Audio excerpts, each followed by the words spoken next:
This afternoon we've got Tennessee Leeuwenburg from the Bureau of Meteorology basically trying to show us, tell us how to actually get your devs to develop secure software when you don't actually have support for it. Just as a reminder, make sure your phones are on silent or off, and use the AusCERT app to actually rate the speakers in the session so that we've got feedback for future years. Anyway, please welcome Tennessee. Good afternoon, everyone. So yes, this is me. This is my talk title. I'm on Twitter. Go for it. It's fair game. And I've got a background as a software developer. And one of the things that I've definitely run across is try to build support in an organisation, team, or other context for getting security into that software life cycle. So these are some of my worst slides, but some of my best content. So I was editing right up till the last minute because I poured all of my thoughts in, but I didn't format them beautifully. If I could send the information back, I would send this presentation and the lotto numbers. Okay, so I don't have all the answers. Those of you who've worked with me will definitely know that's true. Now all the rest of you also know it. Nothing is easy and only some things work out, but I have opinions and here we are.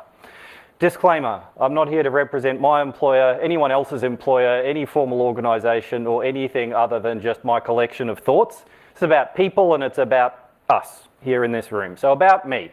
So I was a junior developer, then I was a developer, then I was more developing, and then I got distracted by machine learning, but I still had a day job as a developer.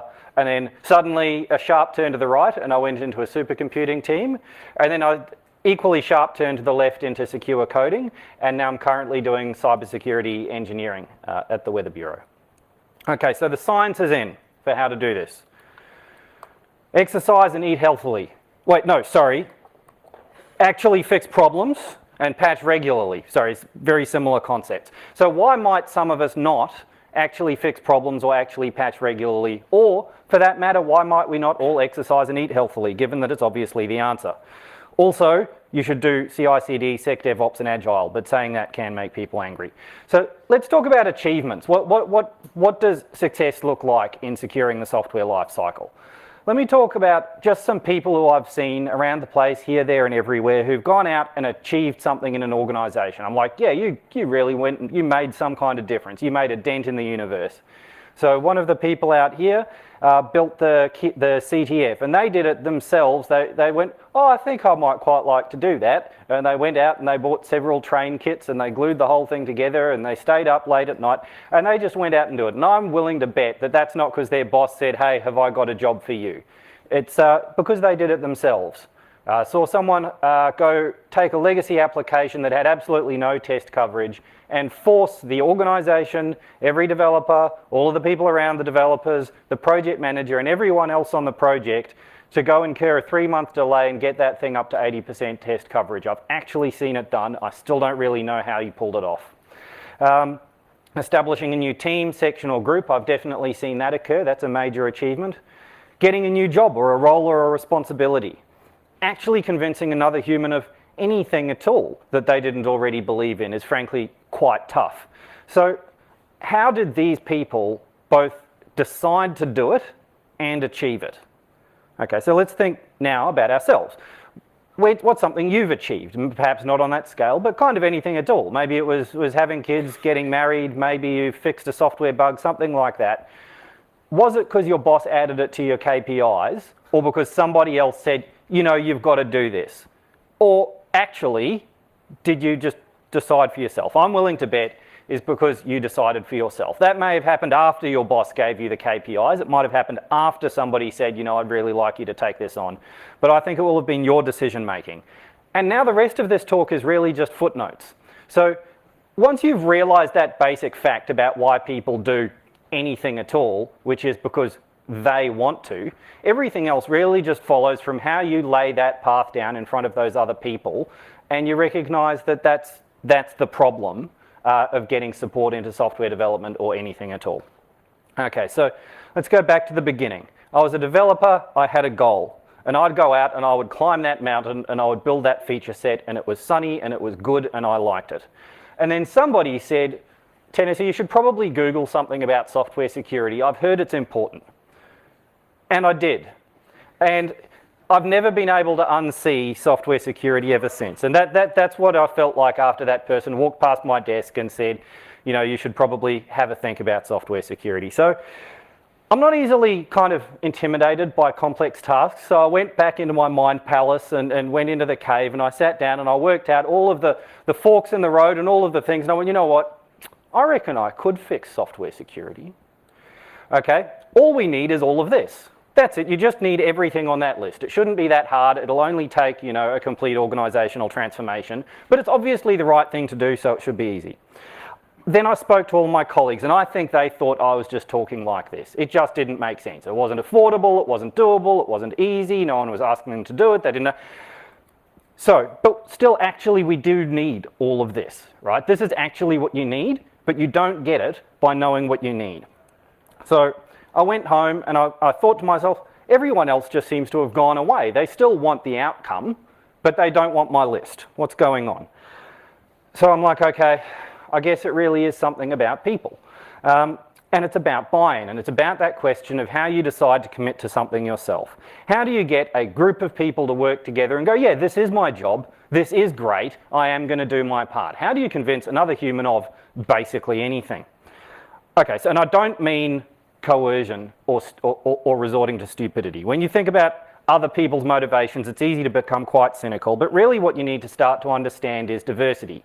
You need to start understanding just how different everybody is, and you have to embrace diversity. That's not to say it always helps. Embracing diversity does not directly lead to the answer, it just lets you understand the next problem, which is starting to see the individuality in everybody that you have to work with and bring along that journey. So your life just gets a little bit more difficult. I didn't say any of this was going to be easy, by the way. This is a presentation on stuff that's actually really difficult, and I completely understand if you go, maybe I won't. So big things, however, are little things just stuck together. It's true in physics, it's true in life, it's true of money, it's true of organisations. So don't worry about the scale of your problem too much. Just concentrate on the little things and sticking them together. Maybe explain to some other people about why you should stick some of those little things together. And if you can't convince people of the need for all of the big list, and you're still motivated to keep trying, just keep sticking little bits together. It'll be okay. And if you do it long enough and hard enough and some people join you, then eventually you'll build a big thing.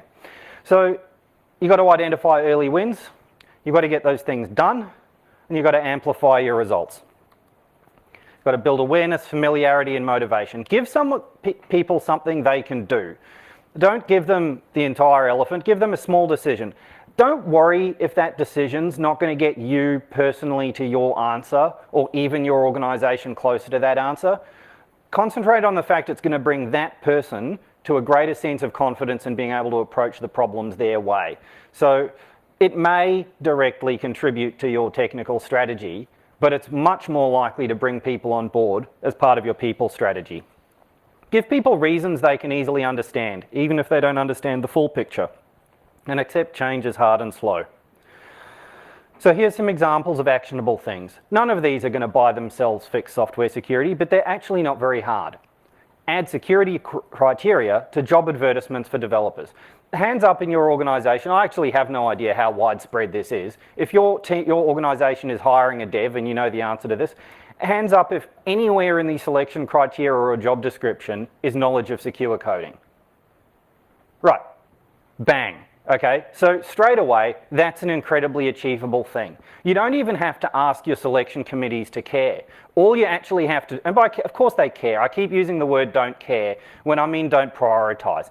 The important thing is not to try to drive a deep and abiding passion for software security into every human everywhere. It's to make people think and reflect. Just take the smallest possible action and worry about the larger consequences later. Chase up resolution of security issues with dev teams. Keep reminding them that it's important and that they need to think about it. Send people outside your bubble to security conferences and events. Actually get people who are not in your orbit into your orbit.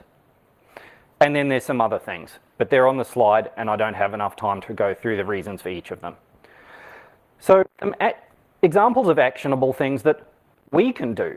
So the boundaries of your organisation are really just a figment of the modern capitalist and legal framework in which we happen to live. There is very little stopping us actually engaging with the other humans in this room, regardless of our employer. I say regardless, you know, like asterisk, asterisk, yes, sometimes it can matter. But by and large, there is very little stopping us from being a community of practice and coming together at conferences, events, and all sorts of other places to actually learn from each other. And it's not just about learning. There's a network effect and a popularity effect and an importance effect and a perception effect that we could in fact all choose to do. If I pick, I don't know, that person and say, how about all of us email their director tomorrow of their company and say, hey, I met this guy at a conference, he's amazing, you should do what he said. What would happen next? I don't know. I imagine the director would notice if he got 30 emails, and I imagine that person would get a phone call about it. So if we wanted to, and we chose to act collectively, we could achieve great things if we wanted to. That specific course of action is not recommended, but something similar but slightly less dramatic is recommended. Invite people from outside your organisation in. A halo effect from people outside your organisation is very well known. So find somebody who thinks exactly what you think and invite them to come and speak, and they will just, you know, and then build support for that perspective. Perhaps also invite someone who doesn't think exactly what you think and get a range of views. But if you can start to demonstrate that your knowledge isn't just in your head, coming out of what you happen to think, but actually reflects a considered view from a range of different people and perspectives, it's very likely to get more support. Also, simple human memory and messaging is very effective. One of the tenets of accepting facts in media is make sure you've got 3 separate sources. Why? Because by the time you've got enough sources, you're far more likely to accept that statement as factually correct. So if you're going to take that same view, there's advantages, there's repetition advantages, and there's independent observations building a greater consensus position advantages. Send an email to a colleague's boss. Find a developer. It doesn't really matter if they're very good at the job. Say they're very good at the job. Ideally, they would be very good at the job, but my point is it's not about whether they're very good at the job. It's about getting engagement and buy-in. It's about saying, hey, this person's really fantastic. They did a really good job at, pick something they did a really good job at. You'll be able to find something, people are awesome. And then just say, they'd really benefit from this conference about what you happen to care about. They could go benefit and bring that back to the team. This person is going to love you as a result, and you might be able to build some support indirectly. Imagine if you got that email or your boss got that email, that would be a positive act. So it's quite possible to take these internal small steps to actually build support in small ways. Okay, so back to the boring version. How does all of that relate to what you actually need? So you may find your list varies. Everybody's very interested in the list of what we actually need. Yes, this is my opinion of the list of what we actually need. But it's just not going to win hearts and minds. No one's going to care unless they already understand these particular things and their benefits. The way people care is because all of the other things that you're solving around the people problem. So I will go into some specific groups. So how do you convince developers? First of all, what happened to me? Show them things that cannot be unseen. Just send them the right YouTube videos and the right content, and sheer personal motivation will convince at least some of them to take it more seriously. Have a quiet chat to them about professional responsibilities. So who expects a software developer in this room, by and large, to take like a professionalized level of responsibility? If I hire an architect, the spaces in my house should be right. If I take my car to the mechanic, you know, my car should be serviced correctly. If I hire a lawyer, they're liable for the legal advice. Is a software developer, forget legal, because that's clearly not the case. Are they actually liable for the security of the software that they build, you know, at face value? Hands up anyone who thinks, yeah, that's exactly what they should be responsible for. You'd like to think that. Wrong. Okay, so that is in fact not true and is a common misconception, and a great deal of people would like it to be the case, but it's not actually a valid assumption. So certainly it's not a valid assumption for anyone around about my age, plus maybe 5 years younger. It does seem to be changing at the moment. When I went to university, there were no software security courses. I did computer science and nobody ever said anything about software security. Back in the first year, maybe someone said something about dodgy SQL statements, but like that was it. An organization paid me and they said, climb the mountain, and I climbed the mountain. And it's not in university. There's no professionalized accreditation that requires it. It wasn't a condition of employment that I uphold those things. It wasn't in my duty statement. It's not in anyone's duty statement that I know of. It's actually it's not treated as a core expectation. It's treated as something your manager needs to tell you to do, otherwise please don't bother.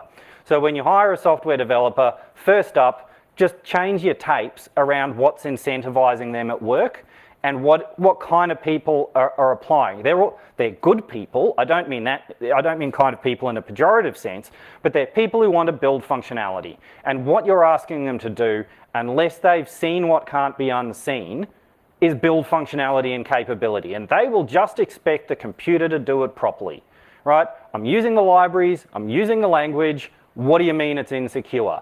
Isn't that the operating system vendor's problem? I don't know. So I'm not trying to berate all of those wonderfully positive people who just said, yes, I expect people to build software securely. I'm just trying to give an overly long explanation to something that's commonly misunderstood about whether or not to expect secure software coming out of a software development team. Now, this will vary widely by age, area of development. If you're building something internet facing, which most people are, it's very likely to be a priority for the team in some form, but don't expect it to be a universal piece of knowledge or just come with the job title, I guess is all I'm trying to say. If I can inject a question there, I was basically saying, based on your language chosen, professional responsibility, which should indicate that they should be ongoing learning new techniques, materials, understanding what the current state of play is, and improving their own knowledge around how to actually build fully functional software, which means software that can't be compromised. Yes, very much so. So how to enable developers is how I've included some of that kind of content. So buy them time or budget, whatever it is that they don't have that they would need in order to actually put some time into this. Get their managers on board so that you've built it into whatever incentive system or project management life cycle it is that they happen to live under. Give them skills, technical skills, professional skills, and people skills. People often talk about soft skills, but A, I hate the term, and B, it doesn't actually tell you what it is that you need to learn. If I just said, like, go learn soft skills, I don't think it's very useful. But actually, people skills and professional skills will tell people, like, professional skills, okay, I should be able to write an email, write a good document, write a report, run a meeting, make sure I attend to my deadlines, function in an organization. People skills, I should be able to, if software is insecure or has problems, I may choose to say, it could possibly benefit from further security testing instead of it's horribly insecure. But I would actually be able to say to someone who said, is this software secure? I'd be able to answer them factually, even if I use the right words to do so. Give them CI/CD with security automation. That's a real technical enabler. Any technical enabler, really, but that was my primary example. And just help them with whatever monkey's on their back. For anyone not from my particular cultural background, having a monkey on your back is a euphemism of you want to do something, but you can't because there's a monkey on your back and you have to get that off first. So a lot of teams will be faced with various monkeys on their back, and yeah, you should be able to just go in and say, please fix your security problems, but that doesn't make their life any easier. They've still got a monkey on their back. So you need to start understanding, if you really want to, yes, you should be able to say, just do it, but if that doesn't work, feel free to try it a few times and then you'll understand, that it's not going to work. Help them help understand what monkeys they've got on their back. Okay, how to convince managers, right? The number one thing is just sound like you're across everything, right? Just sound like you've got it nailed, preferably by actually knowing everything and actually having it nailed. But if you don't, still sound like you're across everything. Work out how to say, I'll take that under advisement in a way that sounds like, I've thought about it, but I really want to give you a thorough answer, rather than I'm hopelessly lost. So one of the good ways is to know the names of everybody involved. I struggle a lot with names, but actually most of your managers are not going to know, they're going to know the names of the people a lot more than they're going to know what anything actually does, or why it does it, or how it's strung together. So one of the easiest ways to convince a manager that you are in fact across everything is to know the name of everybody directly involved, and then be able to talk to your manager and say, yeah, I've talked to so-and-so. Right. Have key facts at your disposal and keep them simple. Know how many security and vulnerabilities are in your system. And I don't mean like keep a real-time app that like monitors every build. I just mean, yeah, last week on Thursday, there were 23 critical vulns in the test system. Okay, just know some facts so that you can rattle them out at a moment's notice. Talk about reduced costs from improved relationships. Don't attempt to do anything about it other than improve the relationships, but talk about it. Say that you are brokering relationships or getting security on board, etc., etc. Don't really focus on the costs or what's involved in these things. Just make it clear that you've looked at, like, today, you know the people, and you know what's next. Okay.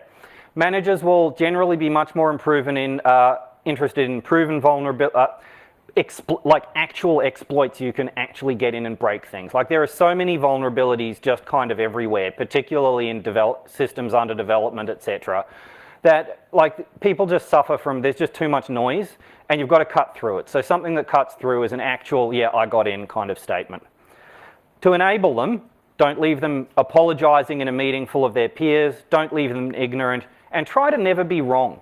It's much better to say far fewer things but completely correctly than it is to say a lot of things. Or preface and fudge the saying a lot of things. Say like, well, I don't know every particular fact about the following statements, but my impression is blah. It'll kind of annoy them, but it means that they're not going to go into a meeting and then have your perspective be opposed by someone else in that meeting and be unable to then assess whether or not you know your limits. So some of the key facts are basically the manager's going to be in some meeting you don't know about, you didn't see coming, it's going to be incredibly important. Someone who's out there jockeying for their job or their budget, or in some context that has nothing to do with what you're trying to achieve, is going to take them to task on something. And if you've let them be wrong, they're going to lose that political fight regardless of what it has to do with you. So make sure that they've got a small, crisp set of genuine facts that are unopposably correct that they can just kind of fall back on in those forums. Don't talk about how long it takes or how much effort is involved. As far as I can tell, that just generally turns people off. Get them to the point where they care about your problem, and then they will start trying to understand those questions for themselves. And then when that happens and they're coming to you, go for it. Okay. Then you'll always be faced with resistance. So you're going to have to be ready to make some noise. And there's two ways. There's making noise and there's persistence. You've either got to be loud or you've got to be a weed. If you want to be loud, reporting. Get in there, talk about it all the time, be across everything. In every meeting, just make sure you got facts and just say it. Don't necessarily really bother people, but just always look like you're really interested in what's trying to be achieved. Or be a weed. Get in there. Find the person in your development team that actually cares and keep distracting them with these problems. Make sure that you're in there and everybody knows that if they look the other way, you're going to be in there and you're going to notice and you're going to figure it out and you're going to tell someone about it and then you're going to email them and then you're going to email them tomorrow and then you're going to email them the day after that and then you're going to check in a week and they're just not going to get away with anything. Right? I don't mean be super annoying. You know, there's a fine line here, but I do mean be exactly the right amount of persistent. Make them go, because they'll just forget you the first 2 or 3 times, right? Like these are people who probably struggle to remember your name, okay? So make sure that you've got to build that reinforcement in with them. And it goes back to being right about things. Go, I fixed 4 vulnerabilities. Yeah, sure, I found them with static analysis and it was a one-line fix for all 4 at once. But I did it. Do you remember that I did that? Well, I found another 4. And you know what? I fixed them too. And you know what? Your team's found another 4 and I told them how to fix those 4 and I told them how to fix those 4 and I've helped them fix these 3 and Kevin in the lead development position is really beginning to get it and I think he's great. You should send him on a software conference. And by the way, this is really important and it's part of your KPIs now. So make sure to understand the nature of your own persistence in influencing the people around you. It's not always going to succeed. I fail as often as I succeed. But if you really want to make a difference, really you've got to make some noise and really you've got to be persistent. You've got to get good at making noise that isn't going to absolutely just turn people off. So there's a definite judgment and risk balance in how much noise and how persistent you are, but they're basically the techniques. So bringing that into a professional context, you know, this is kind of the list. Feel free to take more photos of lists. This is basically what you need to figure out for reporting. So you need to understand how your organisation tracks risks, basic metrics and frameworks. So don't try to just completely invent your own framework if you don't have to. Go find whatever your organisation already uses and try to leverage that. People will already be making, if you can get invited as a fly on the wall to the right meetings, like decisions in organisations about risk are made regularly, and so are budget decisions. If you can start to see who's making them, you've got to go back and you've got to see this whole thing as a network of decision making. All the if statements are people making judgment calls, right? All of the logic in the organisation is already there. You've got to figure out who's the if statement and what's their decision criteria, and then apply your 2 techniques to those people. Get good at all of these things. Okay, so conclusions, focus on what you can do, what you can't. That's a general life skill. You'll just kind of go mad if you focus too much on what you can't control. Look, that's true when I simply consider my laundry. You know, I just need to focus on what laundry I can do today. And yes, it's good to have a plan for the future that has a realistic and achievable goal in it. But the focus has to be on what you can do, on actually getting it done. Make sure you get it over the line in every possible way. Don't just do your bit and go, I did my bit. Work out what's going to stop you getting from A all the way to a conclusion. No matter how small that piece of work is, make sure it gets all the way done. The number of things that get mostly done and then it takes either just as long again to get all the way done or get rolled back is enormous. Your ability to make an impact is going to be much more influenced by getting things all the way done, even if you have a much tighter focus. People will come up with their own solutions if they're motivated and enabled. This was a particular challenge for me to deal with. When I was a developer, I was one of my old bosses, they called me a solutioneer, right? Like I would show up and I would like figure the whole thing out and I'd say, right, this is what we should do. I figured it out. And that was a function of 2 things. One is just how my own brain works. And the other thing was my own frustrations with the people around me. I've always wanted a solutioneer for a boss, right? I've always wanted someone who I really trusted to have figured things out. So this is what I tried to do as soon as I got in any kind of leadership role. But where I fell over is that that's what motivated me, and it's not what motivated everybody else. And so if you focus on the people in the equation, like yes, you need to be technically across your stuff. Yes, you need to be able to explain to them in simple terms exactly what the problem is, etc., etc. But your goal is not your solution or even your path. Your goal is influencing that individual again and again and again and again for different people along the way.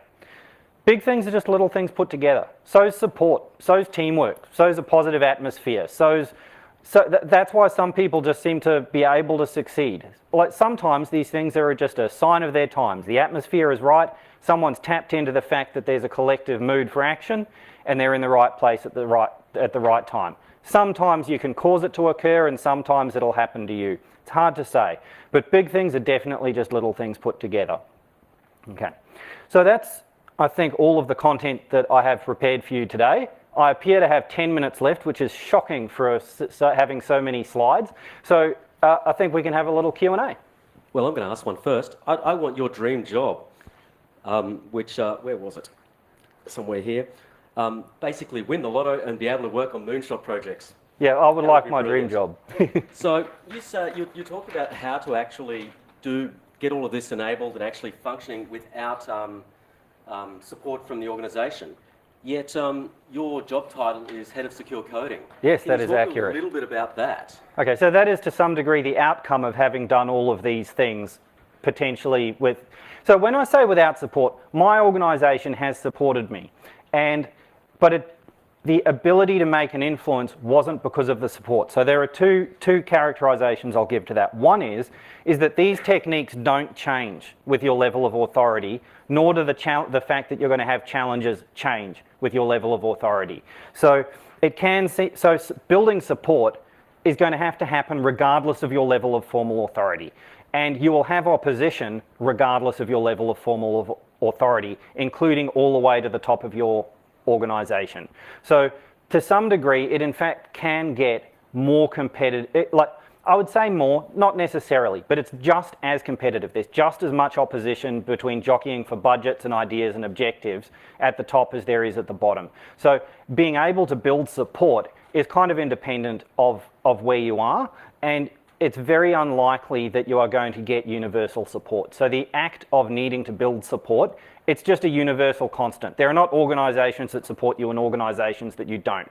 There are collections of people. Yes, some of them might be in a more fortuitous or less fortuitous state at any point in time. You're still just going to have to go do this. So the fact that whether support is there or not, it's a bit of a distraction. It's kind of my little funny tongue-in-cheek joke in the title, if you will. You've got to build support regardless of where you are. If you need to make a change, almost by definition, there's going to be a lot of convincing of people. So yes, my position is now head of cybersecurity engineering. So it was head of secure coding, but quite recently, like after submitting my abstract, but before coming to AusCERT, I changed into cybersecurity engineering, but I didn't update the abstract because it just didn't happen.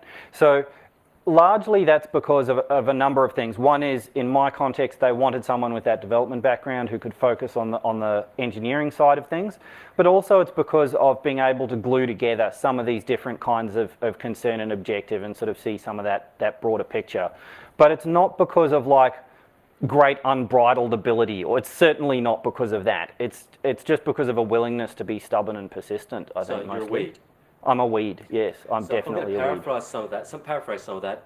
You'd basically say, regardless of organisational support, regardless of structural support, everybody who has an interest in this needs to basically be persistent, peer-level management, manage up the line, manage down the line, and basically push that, push the secure coding methodology and frameworks and message at every point you possibly can.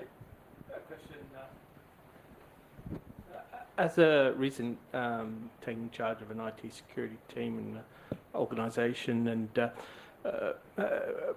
luckily working alongside the person I'm replacing for a while on a gradual handover, and seeing the gross inability of enforcement type approaches with IT staff and developers and general IT staff, and getting them to do things safely and secure way. Basically, you can't mandate anything with them. I'm just wondering, you really had some good strategies there, but is there any hidden key or something that you appealed to in that mindset of the IT technical person, or is it just you've got to wrangle your way in and make friends with them so that you can get change and they can be doing things in a more secure way? So it's a good question. So there's a few angles. Okay, so one is the people angle. People, including technical people, are not the same. There's as much diversity among technical people as any other people. So their individual motivations are going to be just as diverse as any other group. They'll have some things in common, but ultimately you're really going to get to know the specific people and go one by one, really. Eventually, if something becomes part of the culture or part of the general way things are done, the people will end up following and adopting that culture because that's what people do. But until you've got that point, it's really not the people's fault. It's just how cultural change works. It can be very frustrating, but being frustrating doesn't actually mean it's bad. It just means it's how groups of people work. So in terms of whether there is anything specific about how technical people approach problems, certainly as a developer, I was very interested in shifting the effort onto an automated backbone. So there are various technical things which can better enable people to adopt those processes. Continuous integration is one of them. If your development team doesn't want to adopt it, so long as you can get read access to the repo, you can just do it for yourself. So there's very little stopping you from saying, all right, we're just going to run a security audit once every 3 months, and you just email them the results of your CI/CD once every 3 months with all of the boring stuff chopped out, right? Like, it sounds like it's actually not very hard to achieve. It's quite doable, and they'll eventually get sick of your reports and say, look, can you tell me how you're able to generate these reports so frequently with so little apparent effort? And there's a way to build on that. I don't really know because I can't comment on your specific organisation, but that's generally what I've observed. Is that helpful? So apart from socialising all of this type of change, getting security out there as a message and starting to get people at least thinking about secure coding as they work on the projects they're working on, what nuts and bolts things would you actually try and start to implement, or at least get them to think about implementing themselves? as the first steps in terms of actually getting a development team or development practice to help themselves bootstrap into secure coding practices. Is anyone here in a development team? 2 people, 3, all right. All right. What do you think you need the most to take one step forward? Time? Time? Well, standards and some direction with respect to in your life. Hopefully, it sounds to me like a lot of these places don't have life cycles with respect to software development. They do not have architecture. It seems to be a bit sort of like Right. Yeah. So that's a great question. I'll repeat what I took away from it for the benefit of the microphone and bash it as well. So I think if I take that away is standards, life cycles, common approaches, there seems to be a lack of some of these things. So I talk to a lot of people at conferences. This is not about my organisation. My organisation doesn't have one set dedicated way. Most organisations don't, most teams don't. So there are many, the problem is not there are no standards, there are many standards, and they're generally, some organisations who are very conscious may impose these, but they've generally not been found to directly lead to results. I would generally put them in that category of like things that might be part of your technical strategy but aren't going to help you very much with your people strategy. The overlap is where you can give people like a cut down, like a standard, like do these 5 things and then you'll be all right, and this is what we're going to expect of you for this particular period of time, like make sure you deal with all the serious vulnerabilities in static analysis, do threat modeling once a year, you know, like just sort of simple things that everyone can wrap their heads around, become familiar with, internalize, bake into the culture, and then move on. Things like saying, could you please adopt the entire multi-100-page ISM, or build every system completely compliant to the NIST framework, like that kind of standards. I'm sure there's a time and a place for them, but they're not going to be what gets anybody in the dev team out of bed in the morning. Again, I'm sure asterisk depends where you work, but like by and large, it may assist you with your technical strategy, but it's going to be more of an objective than something that'll help you with your people strategy. They're more about CMM level 4 and 5 rather than going from 0 to 1 to 2. That's right. And by and large, most people are looking at going 0, 1, 2 rather than 4 and 5. Great. We're pretty much on time now, so if everyone can please thank Tennessee for a great and thought-provoking talk.